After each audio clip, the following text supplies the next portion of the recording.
Welcome, my friends, to a place where we share inspiration and positivity. Thank you for joining us today as we dive into Dorothy Kingsley. Dorothy Kingsley, October 14, 1909, September 26, 1997, was an American screenwriter who worked extensively in film, radio, and television.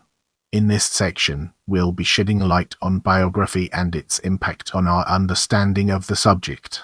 Born in New York City, Kingsley was the daughter of newspaperman and press agent Walter J. Kingsley and silent film actress Alma Hanlon. Following their divorce, Hanlon remarried to director Lewis Mill.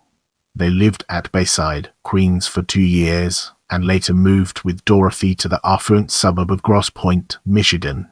Kingsley also had an unsuccessful first marriage.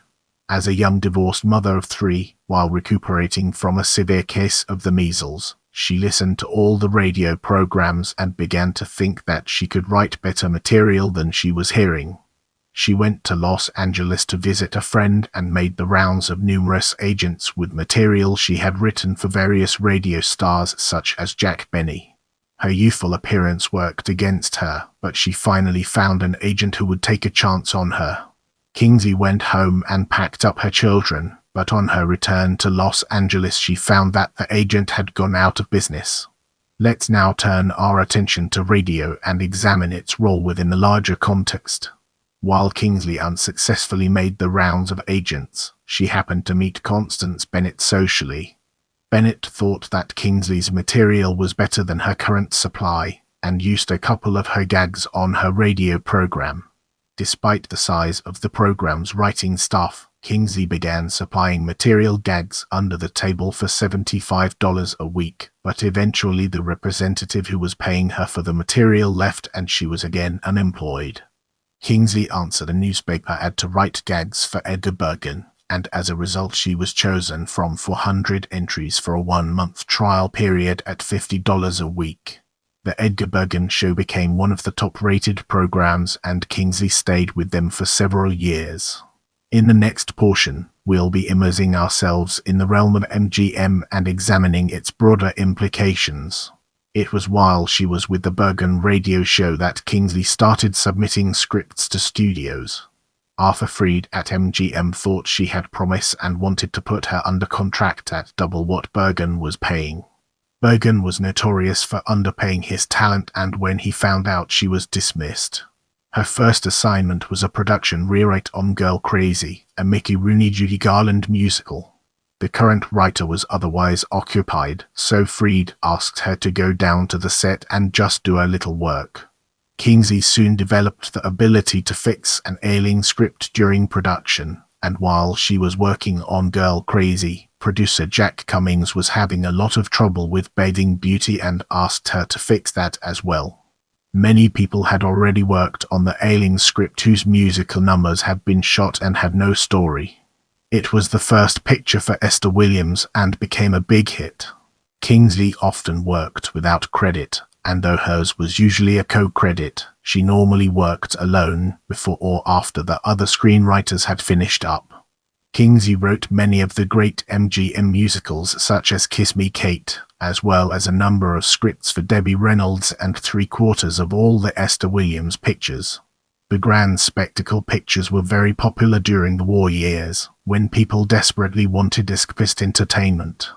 In 1948, Kingsley and fellow screenwriter Dorothy Cooper wrote A Date with Judy, which was a pivotal film for Elizabeth Taylor, who, after playing frail juvenile roles, was given the part of a manipulative modern flirt who saw a school campus as merely husband-hunting grounds.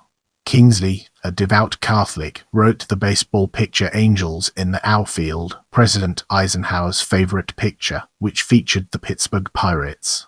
He ran it so many times that the staff said, "Please, Mr. President, not again." She was the last of the writers to work on the script for Stanley Donen's 7 Brides for 7 Brothers after Albert Hackett and Francis Goodrich. Their original script was based on the short story The Sobbin' Women by Stephen Vincent Bennett, but the script wasn't coming out right. From Kingsley.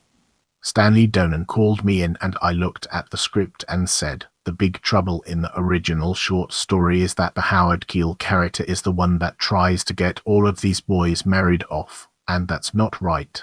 The girl has nothing to do, and she's got to be the one to engineer all this stuff. That was changed around and seemed to please everyone, and we went from there. After she had been at MGM a while, Kingsley acquired the reputation as a fixer in construction. She would regularly be called down to the set to fix pictures on the fly when the original writers were no longer on the scene to be consulted. The studio kept her working all the time and her contract was continually being extended. Moving on to the next segment, we have Sinatra. Columbia was set to produce Pal Joey, which was a perfect vehicle for Frank Sinatra. However, Sinatra and Columbia executive Harry Cohn had been feuding for years and didn't speak to each other. Kingsley and Lillian Burns, the assistant to Harry Cohn, did a synopsis of the film written with Sinatra in mind and had it sent to Sinatra without Cohn's involvement. Sinatra agreed to do the picture and Cohn committed without ever seeing the script. Sinatra was so pleased with what Kingsley had done with Pal Joey, he committed to Cohn without a script. Now, let's shift our focus to later life and death and embark on an intellectual exploration of its various dimensions. In 1969, she was instrumental in creating the Bracken's World series for television, based on the behind-the-scenes activities at the fictitious Century Pictures in Hollywood. Kingsley and her second husband, William Durney, left Hollywood for Carmel, California, where they started the Durney Vineyard brand winery. They were among the earliest vintners in the Carmel Valley wine region when they planted their original vineyards in 1968, with the first wines being produced in 1976. Dorothy Kingsley died of heart failure in 1997 in Monterey, California. She is buried in San Carlos Cemetery in Monterey, California. With that being said, let's now move on to filmography. Look Who's Laughing 1941. Material for Edgar Bergen. Here We Go Again 1942. Material. Edgar Bergen. Girl Crazy 1943. Contributing writer. Uncredited Best Foot Forward 1943. Contributing writer. Uncredited Bathing Beauty 1944. Screenplay Broadway Rhythm 1944. Screenplay Easy to Wed 1946. Adaptation A Date with Judy 1948. Writer On an Island with You 1948. Writer Neptune's Daughter 1949. Writer 2 Weeks with Love 1950. Screenplay The Skipper Surprised His Wife 1950. Writer Angels in the Outfield 1951. Screenplay Texas Carnival 1951. Screenplay Story It's a Big Country 1951. Segment 7 When in Rome 1952. Writer Kiss Me Kate 1953. Screenplay Small Town Girl 1953. Screenplay Dangerous When Wet 1953. Writer Seven Brides to Seven Brothers 1954. Writer Jupiter's Darling 1955. Writer Pal Joey 1957. Screenplay Don't Go Near the Water 1957. Writer Green Mansions 1959. Writer Peppy 1960. Writer Can 1960. Writer Half a Sixpence 1967. Adaptation Valley of the Dolls 1967. Screenplay Debbie Reynolds and The Sound of Children 1969. Writer Bracken's World episode Fade in 1969. Writer Bracken's World episode The Stunt 1969. Writer Bracken's World episode Fade in 1969. Writer. I'm here to provide you with the best information, so let me know what else you'd like to learn about.